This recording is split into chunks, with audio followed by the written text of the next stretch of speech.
माझं नाव अभिषेक जवंजाळ आहे. मी अमरावतीतला आहे. मी इथे वाडिया कॉलेजला शिकत होतो. माझे इंटर कॉलेजमध्ये जानेवारी महिन्यामध्ये लिगामेंट ट्विस्ट झालेले होते.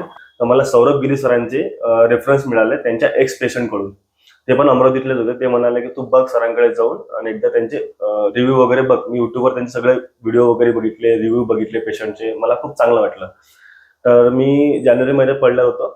जानेवारी महिन्यात 3 महिने फक्त मी फुल स्ट्रेसमध्ये होतो की ऑपरेशन करायचंच नाही, भीती वगैरे होती. तर मी एकदा सरांकडे असंच अपॉइंटमेंट घेतली. सरांकडे आलो. सरांनी एकदम व्यवस्थित समजून सांगितलं की आपल्याकडे रोबोटिक आहे, नवीन टेक्नॉलॉजी आहे, स्क्रू वगैरे जाणार नाही, असं त्यांची टेक्नॉलॉजी आहे, म्हणजे फायबरटेक टेक्नॉलॉजी आहे.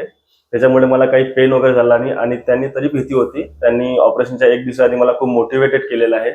त्याच्यामुळे मला काही भीती वगैरे राहिली नाही. ऑपरेशन सक्सेसफुल झालं. आज 3 महिने झाले मला माझ्या ऑपरेशनला. मी चालता वगैरे, मला फार चांगलं चालता वगैरे येतं. काही पेन वगैरे नाही सर्जरीमध्ये, काहीच नाही. इथले स्टाफ पण एकदम बेस्ट. आणि म्हणजे काही असं वाटलं नाही, घरच्यासारखंच वाटलं. असं वाटलं घरीच ऑपरेशन करत आहे. सगळं काही एकदम बेस्ट झालेलं आहे. मी स्पोर्ट्स पर्सन आहे. बास्केटबॉल खेळता खेळताच मला ही इंजुरी झालेली आहे. आज सरांकडे असंच मी 3 महिन्यानंतर चेकअप करायसाठी आलो होतं. सौरभ गिरी सरांचा तो नेचर खूप चांगलाच आहे. सपोर्टमध्ये त्यांचा नित्यानंद सरांनी पण खूप आम्हाला हेल्प केलेली आहे. त्यांनी थोडंफार आम्हाला फायनान्शियली पण म्हणलं थोडंसं डिस्काउंट वगैरे पण देऊन, कारण की नाही आम्ही इतकं यायचं. पण इथला स्टाफ आणि हार्टिकर हॉस्पिटल बेस्ट आहे.